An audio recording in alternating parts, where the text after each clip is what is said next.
来顶礼拜做风台造成灾害，像台中花毯节，初九要来开幕，13公顷的草花，互风晒甲平平平。还有合欢山找17级的强风，甲4座收费停车场相关的设备拢吹害。上紧这个礼拜5会修理好势，也就是讲拜5进前到合欢山来停车，拢毋免收钱。 赛车上合欢山入去停车场缴费亭无去啊，敢若剩地基。这拢是空对风台舞的，一日合欢山引起17级的强阵风，造成合欢山顶、武岭、合欢山庄的停车场，这个缴费亭规座被吹歹去，设备害了。昆阳小风口的停车场嘛同款，4座停车场启用才半冬尔，未经落雪都袂当收费啊。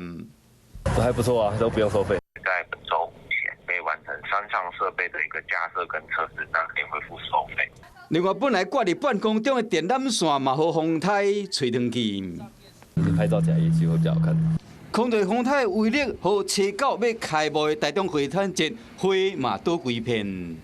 大概有13.5公顷的草花是完全的躺平了哈，但是经过3天以后、4天以后的观察，它已经又恢复原来的生长长势。